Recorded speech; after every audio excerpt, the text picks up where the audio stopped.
students, welcome to all of you. Today we are going to discuss center of mass. But center of mass को further discuss करने से पहले हम इसके बारे में थोड़ी सी फील लेने की कोशिश करते हैं। जनरली आप लोगों ने किसी फुटबॉलर को या किसी प्लेयर को ऐसे फुटबॉल उठाकर एक उंगली पर बैलेंस करते हुए जोर देखा होगा, या आप भी कभी क्लास में खाली बैठे रहते होंगे तो अपनी नोटबुक को ऐसे एक उंगली पर बैलेंस करने वाला खेल जरूर किया होगा। मुझे याद है जब मैं छोटा था तो ऐसे थाली घुमाकर एक उंगली पर बैलेंस कर लिया करता था और पूरा भगवान श्री कृष्ण वाला फील लिया करता था।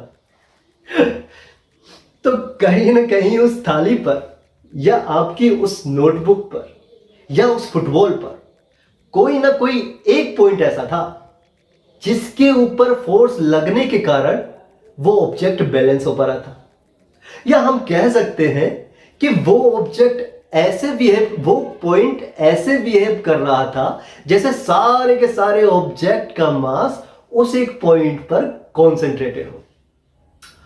जनरली आम भाषा में उसी पॉइंट को सेंटर ऑफ मास कहते हैं। अब इसी बात को हम एक और एग्जांपल से समझते हैं। जैसे अभी मेरे हाथ में ये मार्कर है और मैंने इस मार्कर को हॉरिजॉन्टली स्टेबल कंडीशन में होल्ड किया हुआ है, ठीक है। अब होल्ड करने से क्या मतलब है कि मैं इसके नीचे हर एक पॉइंट पर वर्टिकली अपवर्ड फोर्स लगा रहा हूं, ठीक है। अब मैं फोर्स को थोड़ा सा इंक्रीज करता हूं तो मैं क्या देखता हूं, ये कैसा मोशन कर रहा है, ये वर्टिकली अपवर्ड ट्रांसलेशन मोशन कर रहा है। कैसा motion? Vertically upward translation motion. अब इस बात को एक सेकंड के लिए मैं होल्ड पर रखता हूं और इसके सेंटर ऑफ मास का बिहेवियर देखता हूं। तो सबसे पहले इसका सेंटर ऑफ मास ढूंढते हैं। तो मुझे पता है इसका सेंटर ऑफ मास इसके सेंटर के आसपास ही कहीं होगा। तो सेंटर ऑफ मास ढूंढता हूं मैं, ये सेंटर ऑफ मास मिल गया। अब जैसे ही मैंने सेंटर ऑफ मास पर फोर्स लगाया तो मैं क्या देखता हूं, ये बिल्कुल हॉरिजॉन्टली स्टेबल कंडीशन में मुझे मिल गया है।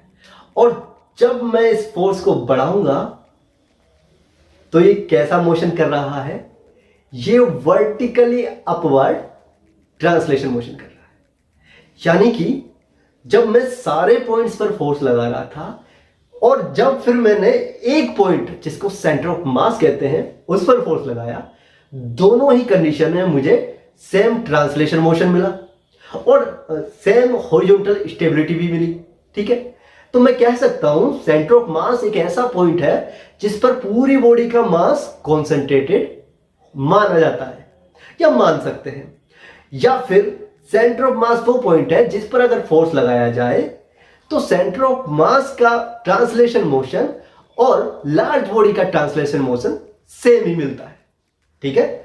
अच्छा, एक और बात, सेंटर ऑफ मास वो पॉइंट है जिस पर अगर आप फोर्स लगाओगे या जिसके अलोंग आप फोर्स लगाओगे तो बॉडी ओनली ट्रांसलेशन मोशन करेगी। इसका मतलब वो रोटेशनल मोशन नहीं करने वाली है, ठीक है। कैसा मोशन करेगी? ओनली ट्रांसलेशन मोशन, ठीक है। तो ये तो हो गई फील वाली बात। अब बात करते हैं इससे रिलेटेड कुछ इंटरेस्टिंग पॉइंट्स के बारे में। तो पहला पॉइंट आएगा इमेजिनरी।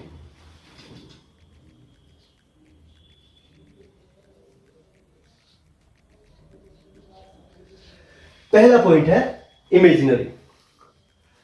तो centre of mass imaginary point है। इसका क्या मतलब ऐसा नहीं हो सकता कि कल को आप मेरे पास कोई फल लेकर आए, उसका गुठली निकाल कर बोले सार ये रहा इसका सेंटर ऑफ मास, या अभी मैं यहां पर खड़ा हुआ हूं तो मेरा सेंटर ऑफ मास तकरीबन बीच में कहीं होगा, तो मेरा किडनी निकाल कर बोला सर ये रहा आपका centre of mass. Centre of mass कोई पार्टिकल नहीं है। सेंटर ऑफ मास एक पॉइंट है जिस पर पूरी बॉडी का मास आप कॉन्सेंट्रेटेड मान सकते हैं। तो इसी बात को पॉइंट के रूप में लिखते हैं। नेक्स्ट पॉइंट लिखेंगे whole mass of the body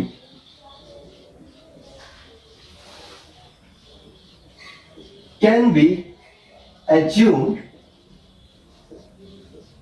to be concentrated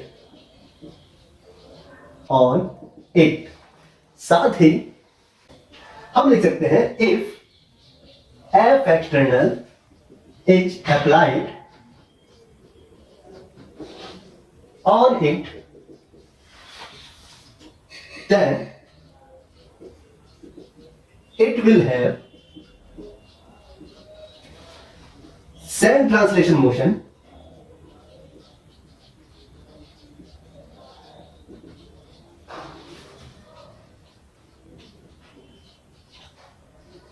as that of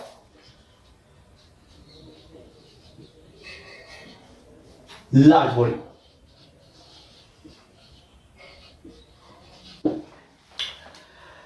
तो अभी मैंने मार्कर के एग्जांपल से इस बात को समझाया था, ठीक है। चलिए एक और एग्जांपल लेते हैं।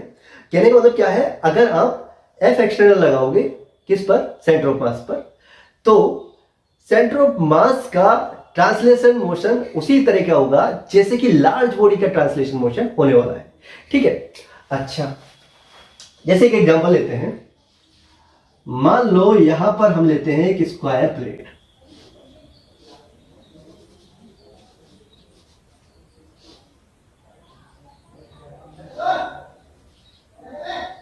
ठीक है। अब स्क्वायर प्लेट स्टैटिक कंडीशन में रखी हुई है, ठीक है। अब मुझे इसको उठाना है, कैसे, हॉरिजॉन्टली स्टेबल कंडीशन में इस तरीके से वर्टिकली अपवर्ड शिफ्ट करना है, ठीक है, लिफ्ट करना है। तो मैं क्या कर सकता हूं, मैं कर सकता हूं ये कॉर्नर, ये कॉर्नर, ये वाला कॉर्नर और ये कॉर्नर, इनको आपस में कनेक्ट कर देता हूं। किसके थ्रू, स्ट्रिंग के थ्रू। जैसे कि मान लीजिए मैंने यहां पर एक स्ट्रिंग ली और सबसे पहले इसको कनेक्ट किया, फिर इसको कनेक्ट किया, फिर इसको कनेक्ट किया और फिर इसको कनेक्ट किया, ठीक है। सबको कनेक्ट करने के बाद मैं यहां पर इसको आराम से ऊपर टिक कर सकता हूं, ठीक है। अच्छा, और मैं क्या कर सकता हूं, मैं इसके नीचे हर एक पॉइंट पर फोर्स लगाकर इसको स्टेबल रखते हुए ऊपर की तरफ लिफ्ट कर सकता हूं या बैलेंस कर सकता हूं, ठीक है। और क्या कर सकता हूं, और मुझे पता है जितनी भी सिमेट्रिक चीजें होती है, जैसे ये व्हाइट बोर्ड हो गया या कोई सर्कुलर डिस्क हो गई या कोई स्क्वायर प्लेट हो गई जैसे कि ये है, इन सब का सेंटर ऑफ मास कहां मिलता है, इनके सेंटर पर। तो मुझे पता है इसका सेंटर ऑफ मास इसके सेंटर पर कहीं होगा, तो क्यों ना मैं इस पर ऊपर की तरफ फोर्स लगाऊं और इसको ऐसे कैसे हॉरिजॉन्टल रखते हुए ऊपर की तरफ लिफ्ट कर लूं, ठीक है। तो वही चीज है, पूरी बॉडी का जो ट्रांसलेशन मोशन होगा वही सेंटर ऑफ मास पर फोर्स लगाने के बाद आपको ट्रांसलेशन मोशन मिलने वाला है। तो नेक्स्ट पॉइंट की बात करते हैं। नेक्स्ट पॉइंट है may or may not be located on the body, ठीक है। may और may not be located on the body, इसका मतलब क्या है, जो सेंटर ऑफ मास है जरूरी नहीं कि वो ऑब्जेक्ट के ऊपर ही प्रेजेंट हो सकता है वो ऑब्जेक्ट से बाहर भी हो। मतलब जैसे कि एक सर्कुलर रिंग आपने ली, ठीक है, मान लीजिए ये सर्कुलर रिंग आपने ली है, ठीक है। अब ये सर्कुलर रिंग को मैं क्या कोशिश करता हूं, बैलेंस करने की, है? अगर मैं यहां पर फोर्स लगाऊं तो मुझे पता है क्या होगा, ये यहां से टपक जाएगी। ये सर्कुलर रिंग, यहां फोर्स लगाया तो ये इधर से टपक गई, यहां फोर्स लगाऊंगा तो उधर से टपक जाएगी, इधर फोर्स लगाऊंगा तो इधर से टपक जाएगी और इधर फोर्स लगाऊंगा तो इधर से टपक जाएगी। मतलब कि किसी भी पार्ट पर फोर्स लगाओ रिंग का टपकना तय है। तो फिर क्या करें, इसका मतलब सेंटर ऑफ मास बॉडी के किसी भी पार्ट पर मौजूद नहीं है। तो फिर कहां है, अभी हमने बात की जितनी भी सिमेट्रिक चीजें होती हैं उनका सेंटर ऑफ मास उसके सेंटर पर होता है। तो इसका सेंटर ऑफ मास कहां मिलेगा, यहां पर। लेकिन यहां पर तो बॉडी का कोई भी पार्ट मौजूद नहीं, तो फिर इसको कैसे बैलेंस करें। तो हम क्या करेंगे, यहां पर एक स्ट्रिप ज्वाइन करेंगे और इसको इस तरीके से फिर हम लिफ्ट कर सकते हैं, ठीक है। स्टेप कैसी, मासलेस स्टेप, ठीक है। अच्छा, साथ ही अगर एक चीज और बताई थी मैंने आपको, अगर सेंटर ऑफ मास के अलोंग मैं फोर्स लगाऊं, जैसे कि सेंटर ऑफ मास के अलोंग फोर्स लगाता हूं, बॉडी से टच होता हुआ, ठीक है, तो किस तरह का मोशन हुआ था मैंने अभी बताया था। ओनली कौन सा मोशन होगा यहां पर, ट्रांसलेशन मोशन। कैसा नहीं होगा, कैसा नहीं होगा, रोटेशनल मोशन नहीं होगा, ठीक है।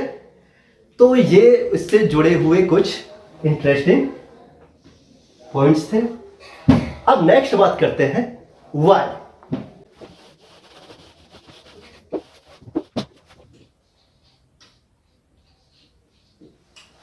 सो वाई, तो आप पूछ सकते हैं सर फिजिक्स में ऑलरेडी इतने चैप्टर हैं, मोशन है, एनएलएम है, फ्रिक्शन है, थर्मोडायनेमिक्स है, एसएचएम है, वेव्स है, फ्लूइड मैकेनिक्स है, फिर ये एक और नया चैप्टर जोड़ने की क्या जरूरत थी, वो भी बस बैलेंस करने के लिए। तो ये बैलेंस करने के लिए नहीं है। एक्चुअली में जितने भी चैप्टर आपने, जितने भी फॉर्मूले अभी तक हमने पढ़े हैं, सारे किस पर एप्लीकेबल होते हैं, सारे के सारे किसके लिए वैलिड है, पॉइंट मास के लिए, ठीक है। मतलब जितना भी आपने पढ़ा था ना कि कार मूव कर रही है, बस आ रही है, बस जा रही है, बॉल आपने फेंका, सबको सबको क्या मानकर सोल्व किया था, पॉइंट मास, ठीक है। तो हम यहां पर लिखेंगे all rules are applicable on point mass, ठीक है। अच्छा, तो अब मान लीजिए मैं एक क्या करता हूं, एक पार्टिकल को, एक स्टोन को ऐसे फेंकता हूं किसी एंगल पर, तो किस तरह की ट्रेजेक्टरी बनती है उसकी, आपको पता है किस तरह की बनेगी, प्रोजेक्टाइल। तो ये मैंने प्रोजेक्टाइल ट्रेजेक्टरी बनाई, ठीक है। कैसी ट्रेजेक्टरी बन गई, प्रोजेक्टाइल। अच्छा, अब मैं आपसे बोलूं पार्टिकल नहीं, मैं एक एक्सटेंडेड ऑब्जेक्ट फेंकता हूं, जैसे कि मेरे पास ये ऑब्जेक्ट है और इसको मैं ऐसे घुमाकर फेंक रहा हूं, ठीक है। अब जैसे ही मैंने ये घुमाकर फेंका तो ये ट्रांसलेशन मोशन भी कर रहा है और शक शक शक शक रोटेशनल मोशन भी कर रहा है, ठीक है। अच्छा, अब मैं आपसे अगर पूछूं कि चलिए ऐसा कीजिए, इस पार्टिकल के बारे में जितनी भी जानकारी थी वो सारी आपने प्रोजेक्टाइल मोशन के फॉर्मूले लगाकर निकाली, है ना। अब एक काम कीजिए, ये जो इसके ऊपर कैप लगी है, इसके ऊपर जो पॉइंट है, जब ये घूमता है तो उसके बारे में मुझे जानकारी दीजिए टी टाइम पर, ठीक है। तो आप क्या करोगे, आप इसको गौर से देखोगे और बस आपका तो ये हो जाएगा कि सारी कहा हमको हिप्नोटाइज कर दिए हैं, ये कहा जानलेवा हरकत है। तो बस इसी जानलेवा हरकत से बचने के लिए हम क्या पढ़ेंगे, क्या पढ़ रहे हैं, सेंटर ऑफ मास, ठीक है। अच्छा, तो जैसे कि मान लीजिए आपने यहां से मार्कर को इस तरीके से फेंका, ठीक है, और ये इस तरीके से मूव करता हुआ जाएगा आगे, ऐसे ऐसे ऐसे ऐसे ऐसे ऐसे ऐसे। तो आपको पता होना चाहिए, क्योंकि ये वैलिड किस पर है, पॉइंट मास पर, और सेंटर ऑफ मास भी क्या है, पॉइंट मास। और सेंटर मास वो पॉइंट है जिस पर पूरी बॉडी का मास कॉन्सेंट्रेटेड है। तो कम से कम वो वाला पॉइंट जो सेंटर ऑफ मास है, वो किस तरह का पाथ फॉलो करेगा, वो पाथ फॉलो करेगा प्रोजेक्टाइल, ठीक है। और सारी कैलकुलेशन कैसे आएगी, प्रोजेक्टाइल, ठीक है, प्रोजेक्टाइल के फॉर्मूले के हिसाब से, ठीक। अब उसके रेस्पेक्ट में, सेंटर ऑफ मास के रेस्पेक्ट में, सेंटर ऑफ मास का अपने को सारा कुछ पता है, उसके रेस्पेक्ट में इसका एंगुलर वेलोसिटी निकाल के क्या मैं इसकी सारी जानकारियां हासिल कर सकता हूं, बिल्कुल कर सकता हूं, ठीक है। तो ये जो सेंटर ऑफ मास है क्या काम में आता है, नेक्स्ट लिखेंगे, टू मेक कैलकुलेशंस इजी, ठीक है। आप देख सकते हो, मान लीजिए ये इसकी कैप थी,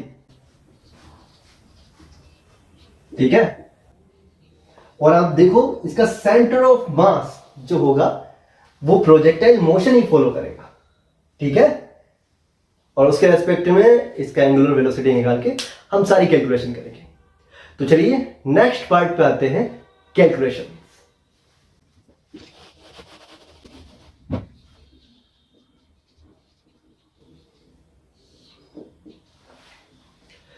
तो कैलकुलेशंस में सबसे पहला पॉइंट जो आपको जानने की जरूरत है, जो पहली टर्म है वो है मास मोमेंट।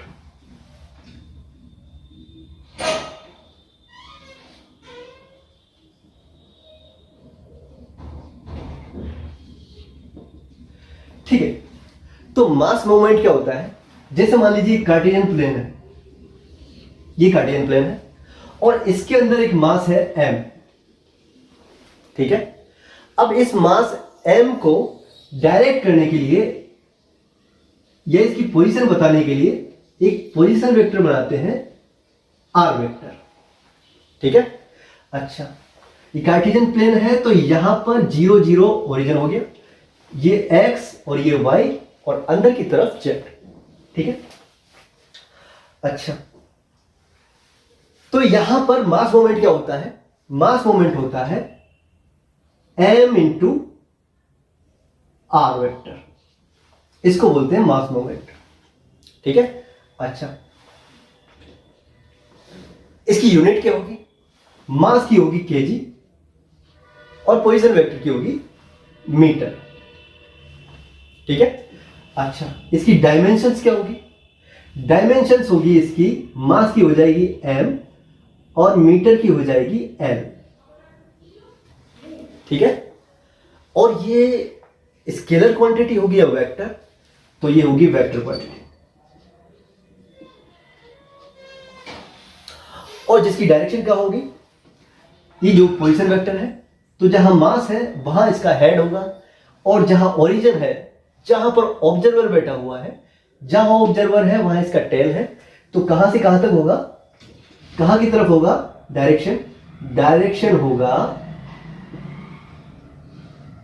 अलोंग आर वेक्टर, ठीक है। तो ये हो गया मास मोमेंट। अच्छा, अब बात करते हैं कैलकुलेशन, सेंटर ऑफ मास की कैलकुलेशन। तो कैलकुलेशन पार्ट को हम दो पार्ट में डिवाइड करेंगे। पहला, centre of mass of discrete particle, और दूसरा centre of mass of continuous mass system, ठीक है। तो पहला पार्ट हम सबसे पहले करेंगे centre of mass. Centre of mass को शॉर्ट में सीओएम लिख सकते हैं, centre of mass of discrete particles, ठीक है। अच्छा, तो इसको कैसे निकालेंगे? सबसे पहले एक कार्टेशियन प्लेन लेंगे, ठीक है। अच्छा, अब मान लीजिए यहां पर एक मास है m1 और मैं इस मास की पोजीशन दिखाने वाला वेक्टर है r1 वेक्टर। ये हो गया ओरिजिन, ठीक है। और दूसरा मास है यहां पर m2 और इसकी पोजीशन दिखाने वाला वेक्टर है r2 वेक्टर।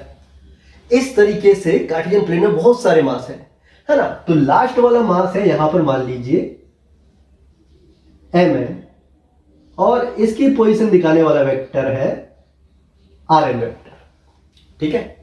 तो इसका सेंटर ऑफ मास कैसे निकालेंगे हम? इसका सेंटर ऑफ मास निकालेंगे RCOM is equal to total mass movement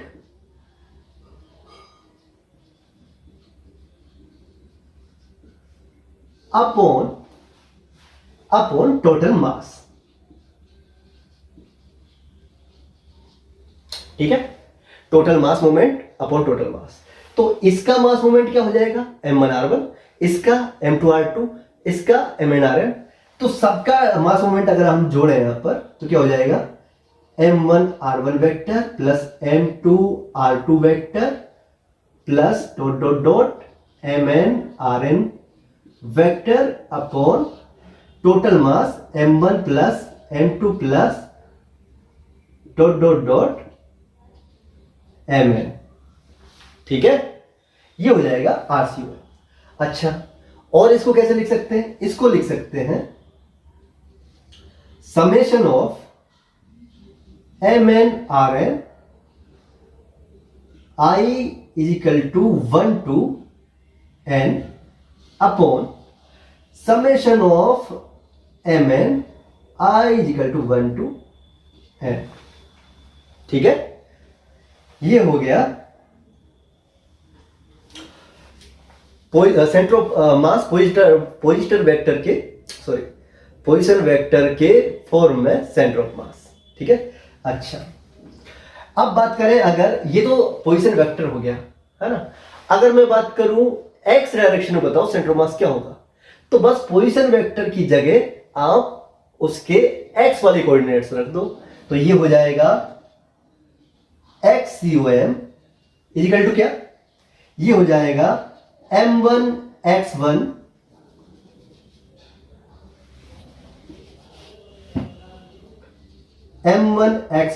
plus M2x2 Mn upon M1 plus M2 plus Mn।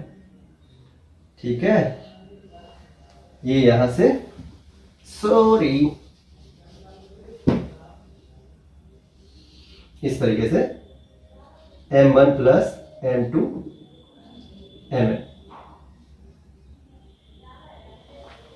ठीक है, अच्छा और किस तरीके से लिख सकते हैं इसको हम लिख सकते हैं सेम इसी तरीके से summation of I to 1 n Mn upon Mn summation of I to 1 to n।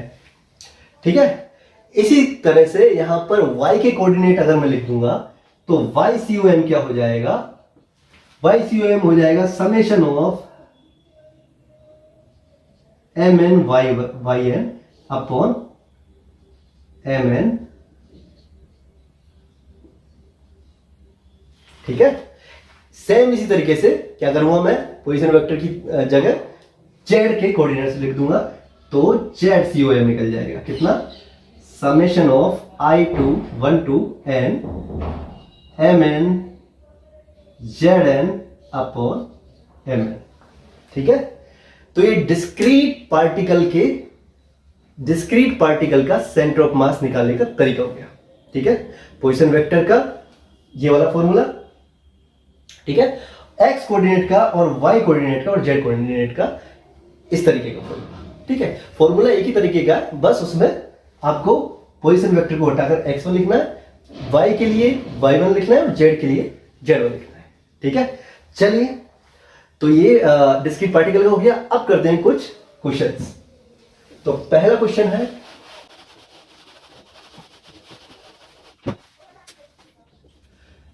ये एक कार्टेशियन प्लेन है। ठीक है, एक मास यहां पर रखा हुआ है m और इसके कोऑर्डिनेट आपको दे रखे हैं, इसके हैं 0,0, इसके आपको दे रखा है 1,0। दूसरा है यहां पर 4m और इसके कोऑर्डिनेट कितने हैं 4,0। अब इसका आपको क्या पूछा है, सेंटर ऑफ मास। तो यहां पर आपको XCOM निकालना है ना, क्योंकि y डायरेक्शन में तो मूव कर ही नहीं रहा। ठीक है, तो कैसे निकालेंगे, सिंपल फॉर्मूला है XCOM का, XCOM इजिकल टू क्या, क्योंकि दो पार्टिकल है तो मैं सीधा फॉर्मूला लिख सकता हूं M1x1 M2x2 अपॉन टोटल। अब M1 की जगह क्या लिख सकता हूं मैं, M, x की जगह 1 प्लस M2 की जगह लिख सकता हूं मैं 4m और x2 कितना आ जाएगा 4। ठीक है, अच्छा तो टोटल मास,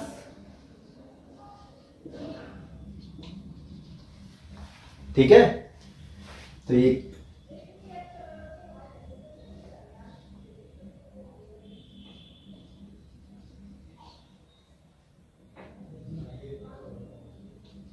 तो कितना हो जाएगा, ये m से n कट गया, ये आ जाएगा 17/5। चलिए ये सेंटीमीटर में हम लिख देते हैं यहाँ पर, तो ये हो जाएगा 17/5 सेंटीमीटर। ठीक है, तो short and sweet question and उसका आंसर। अब नेक्स्ट क्वेश्चन करते हैं।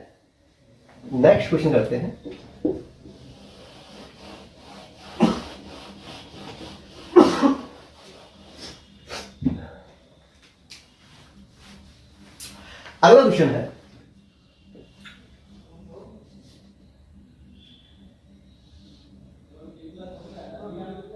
एक स्क्वायर दे रखा है आपको, ठीक है।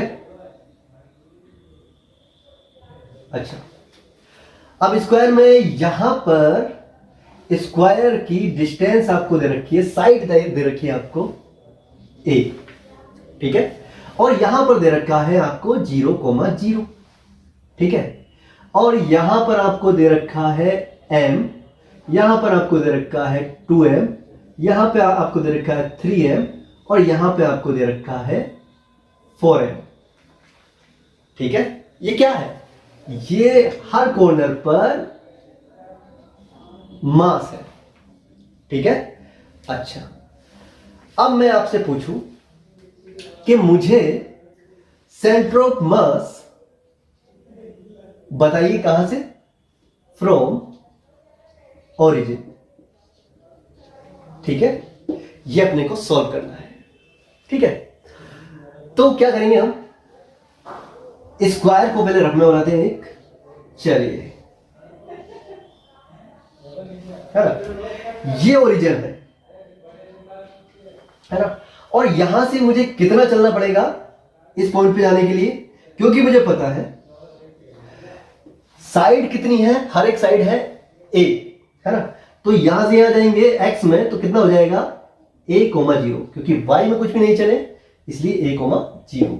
अब यहां से जब ऊपर जाएंगे, क्योंकि x में ऑलरेडी a चल चुके हैं, तो y में a और चलेंगे, तो ये कोऑर्डिनेट क्या हो जाएगा, ये हो जाएगा a,a। ठीक है, और फिर यहां से सीधा y में चलेंगे, तो ये कोऑर्डिनेट क्या हो जाएगा 0,a। ठीक है, अच्छा, तो मुझे बताइए, ये है m, ये है 2m, ये है 3m, और ये है कितना 4m।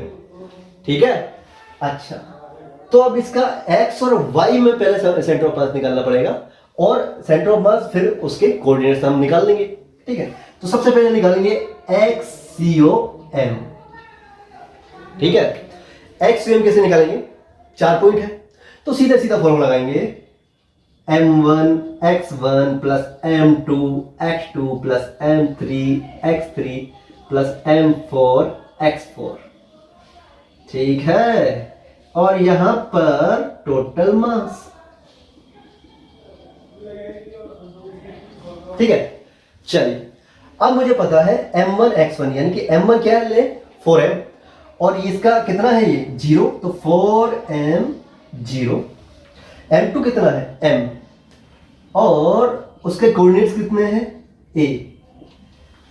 m3 कितना है 2m, कोऑर्डिनेट कितना है x वाला कितना है a, तो ये क्या हो जाएगा a प्लस, अब ये फोर्थ वाला कोऑर्डिनेट कितना है x में 0, तो ये भी कितना हो जाएगा 3m इंटू 0, और नीचे टोटल मास कितना होगा 3 और 3 6 और 4 10 बहाने, तो ये हो जाएगा 10m, और फिर इसको डिवाइड करेंगे 10m से, तो ये कितना हो जाएगा टोटल, ये हो जाएगा 2m, और ये हो जाएगा 3m अपॉन 10m, यानी कि 3a/10। ठीक है, ये x में इसका आंसर आ गया। अब बात करते हैं YCOM निकालने की, तो YCOM निकालते हैं यहां पर। YCOM क्या हो जाएगा, YCOM निकालते हैं, YCOM, तो ये हो जाएगा, फॉर्मूला अपने को पता है, m1y1 plus m2y2 plus m3y3 plus m4y4 upon total mass. तो सीधा सीधा मैं लिख देता हूं, m1 कितना है, m1y1 कितना है जीरो यानी कि 4m इंटू जीरो प्लस इसके कोऑर्डिनेट्स कितने हो गए, सॉरी इसके कोऑर्डिनेट कितने हो y के, ये भी जीरो हो गया, तो m into zero plus 2ma plus ये कितना हो जाएगा 3ma, 3ma, ठीक है। दोनों के y कोऑर्डिनेट्स a और a है, इन दोनों के y कोऑर्डिनेट्स 0 0 है, तो फिर नीचे टोटल मास 10m, ठीक है। 2 और 3 5, 5m अपॉन 10 है कितना, 10m कितना हो जाएगा, ये हो जाएगा a/2। तो फिर यहां पर सेंटर ऑफ मास के कोऑर्डिनेट्स कितने हो जाएंगे, ये हो जाएंगे y है a/2 और x है 3a/10 और a/2, ठीक है। तो यहां पर हम बड़े आसानी से इसके कोऑर्डिनेट्स बताए, है ना। क्या करना होता है, x के अलग निकालो, y के अलग निकालो, ठीक है। कई क्वेश्चंस में ऐसा होगा कि हमको एक साथ ही निकालने पड़ेंगे, i cap j cap k cap की फॉर्म में, यानी पोजीशन वेक्टर की फॉर्म में, है ना। तो अभी फिलहाल हम x और y के अलग निकाल के कोऑर्डिनेट्स निकाल के सॉल्व कर लेते हैं, है ना। तो चलिए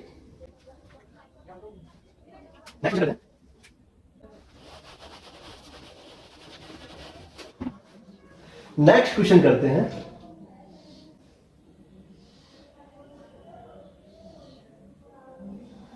ये है एक इक्विलैटरल ट्रायंगल, है ना, और इसकी साइड आपको दे रखी है a, ठीक है। अब यहां पर मास दे रखा है m, यहां पर भी m और यहां पर भी m, ठीक है।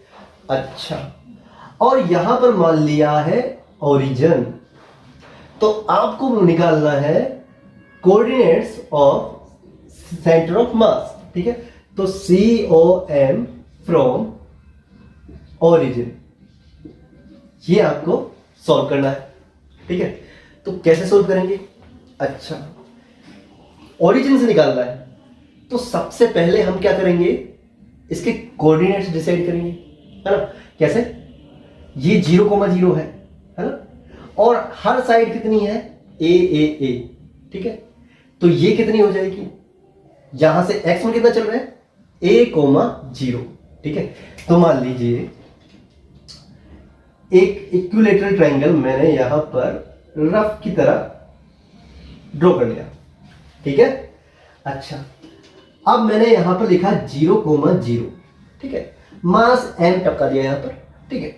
और उसके बाद यहां पर कितना हो गया, ये हो गया a,0, ठीक है।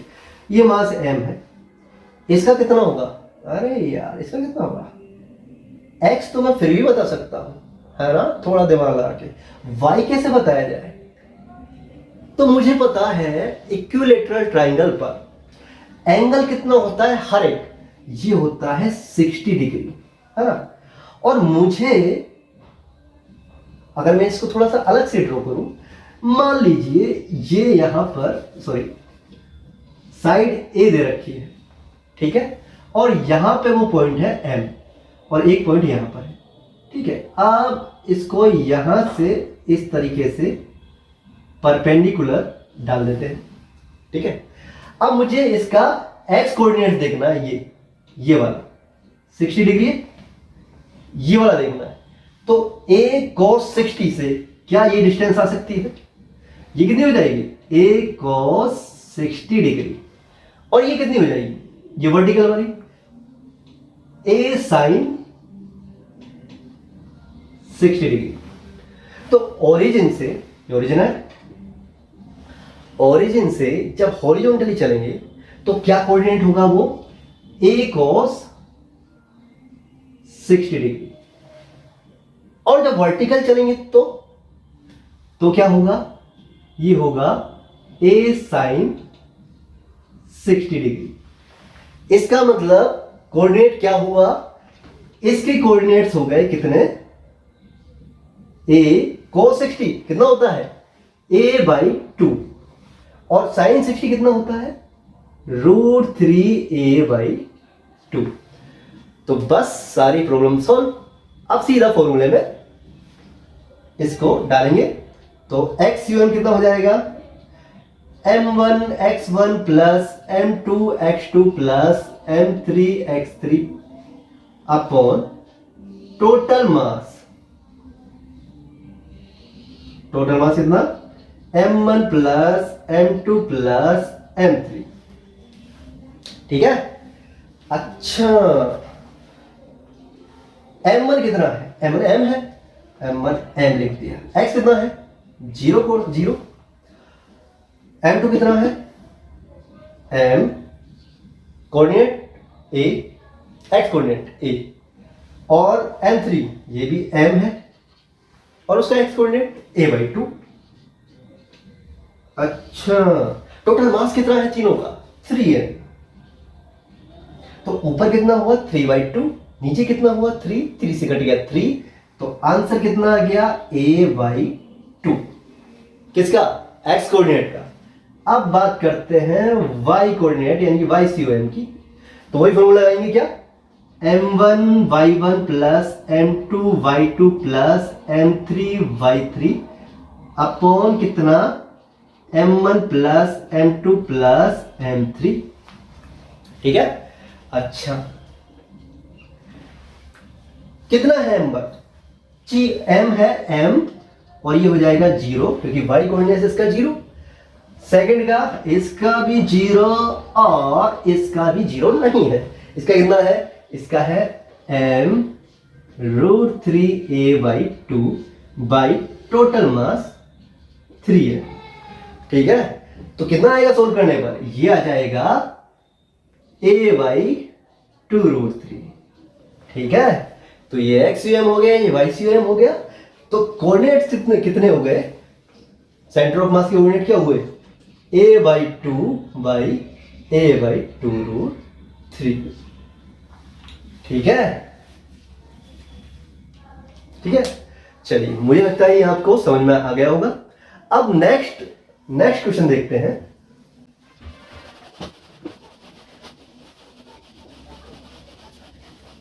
चलिए अगला क्वेश्चन देखने से पहले हम एक छोटा सा टॉपिक पढ़ लेते हैं, टू पार्टिकल सिस्टम।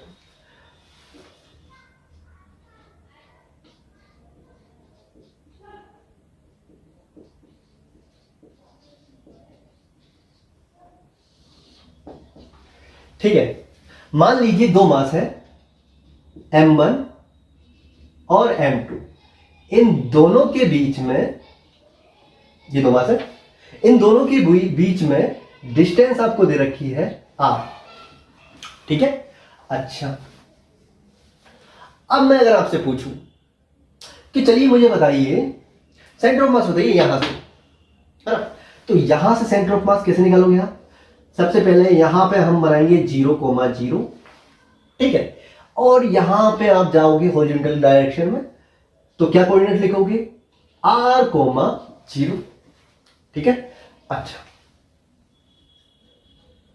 तो इस केस में अब मैं अगर आपसे R1 पूछूं, कहां से, ओरिजिन से, 1 से पूछ रहा हूं ना सेंटर ऑफ मास, तो क्या लिखोगे, आप लिखोगे टोटल मास यानी कि M1x1 plus M2x2 sorry M1x1 plus M2x2 upon total मास M1 प्लस M2, है ना। x1 कितना है 0, M2x2 कितना हो जाएगा, M2x2 कितना हो जाएगा R अपॉन टोटल मास M1 प्लस M2। ठीक है।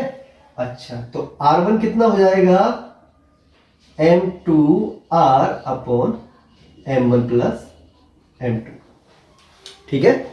अच्छा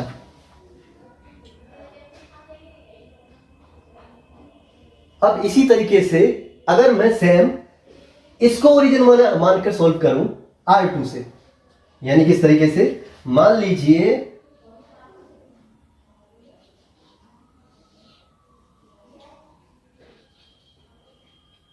ये इस तरह से मास है, ये है M2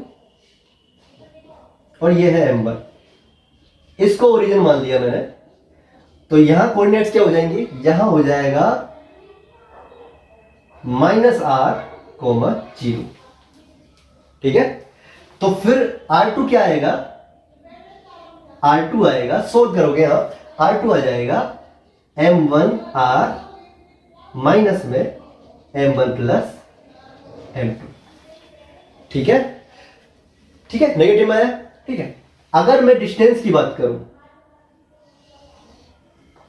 ठीक है, ओनली डिस्टेंस की बात करूं, तो यहां पर अगर मैं पूछूं आपसे R1 कितना हुआ, ठीक है, अगर मैं आपसे पूछूं R1 कितना हुआ, तो R1 आप क्या लिख सकते हो, R1 मतलब सामने वाले मास और डिस्टेंस के बीच का प्रोडक्ट, यानी कि M2R2 upon M1 plus M2। ठीक है, अगर R1 पूछा है तो सामने वाला mass into sorry total distance upon total mass. ठीक है, चलिए इसमें मोड़ लगा देते हैं डिस्टेंस की। इसी तरीके से अगर मैं R2 आपसे पूछूं तो सामने वाला मास क्या है, M1 into R upon total मास M1 M2। ठीक है, चलिए इससे क्या पता चला, इससे मुझे ये पता चला कि जो मास होता है ना, जो सेंटर ऑफ मास होता है, सेंटर ऑफ मास जो है RCOM क्या होता है, इनवर्सली प्रोपोर्शनल टू डिस्टेंस होता है। ठीक है, क्योंकि ये देखिए R1 किसके प्रोपोर्शनल है, M2 के, sorry inversely proportional to mass, sorry गलती से मिस्टेक हो गया। तो क्या हो जाएगा, RCOM किसके प्रोपोर्शनल होगा, 1 अपॉन M, इनवर्सली प्रोपोर्शनल किसके हुआ, मास के। ठीक है, चलिए तो अब ये टर्म आपको डायरेक्ट याद होनी चाहिए। ठीक है, अच्छा चलिए अब क्वेश्चन सोल्व करते हैं इससे रिलेटेड।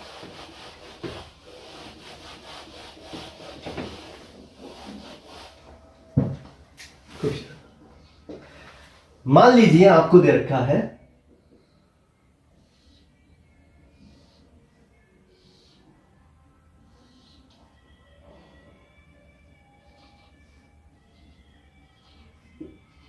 इस तरह से 4 पार्टिकल दे रखे हैं, 2m 2m 2m 2m, और इसके सेंटर से बिल्कुल ऊपर की तरफ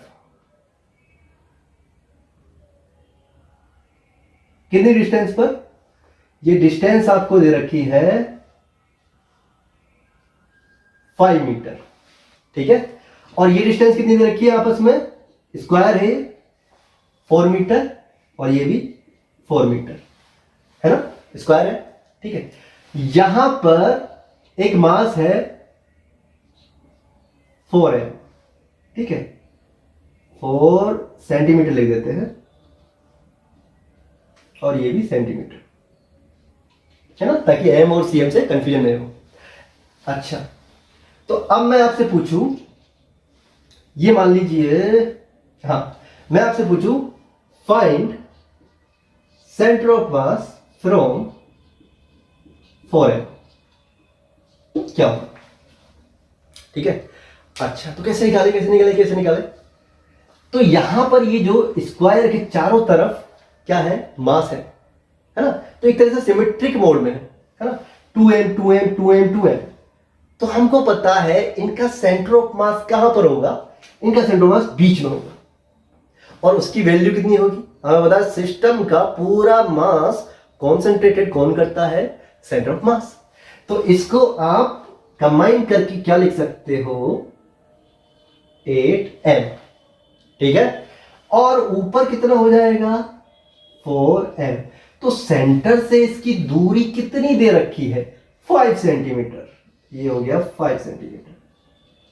अच्छा, अब 4m से निकालना है ना अपने को, तो निकाल लेते हैं।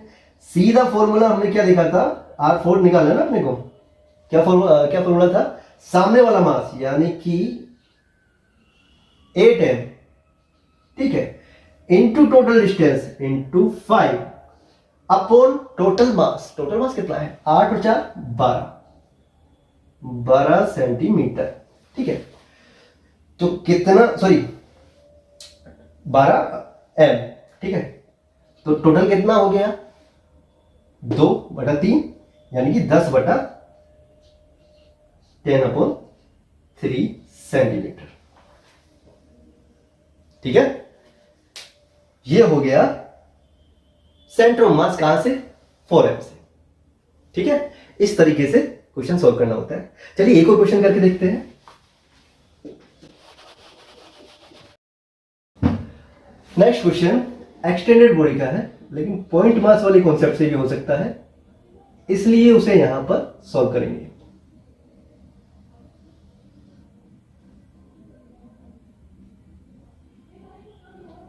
ठीक है, तो मान लीजिए ये 1 kg का है, ऊपर वाली रोड, ठीक है, और ये जो रोड है, ये रोड कितनी है 3 kg की। ठीक है, ये डिस्टेंस आपको दे रखी है कितनी 2 मीटर, और ये डिस्टेंस कितनी दे रखी है 1 मीटर। ये पॉइंट आपको दे रखा है P, और आपसे पूछा है find centre of mass from P। तो कैसे निकालेंगे, 2 पार्टिकल सिस्टम के कॉन्सेप्ट से इसको सॉल्व करेंगे। तो आप पूरी ऊपर वाली रोड को एक पॉइंट मास मान सकते हो, यानी सेंटर ऑफ मास, है ना, और उसका मास कितना है 1 kg।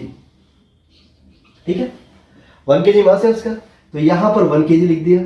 अच्छा, और नीचे वाली रोड का कितना मास है 3 kg, तो 3 kg लिखेंगे, लेकिन इसका सेंटर ऑफ मास कहां पर होगा 2 मीटर के बीच में, यानी कि यहां पर, है ना, तो यहां पर कितनी डिस्टेंस है ये 1 मीटर।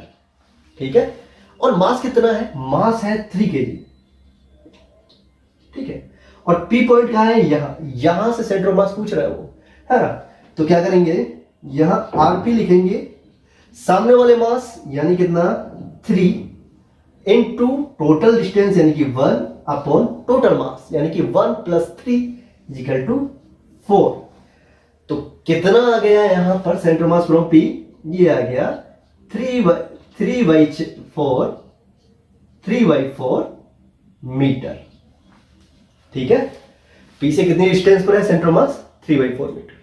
ठीक है, तो इस तरीके से आप किसी भी क्वेश्चन को सॉल्व कर सकते हो, है ना। चलिए आज के लिए बस इतना ही, अगली बार हम नए कॉन्सेप्ट में नए क्वेश्चन करेंगे। तब तक के लिए धन्यवाद।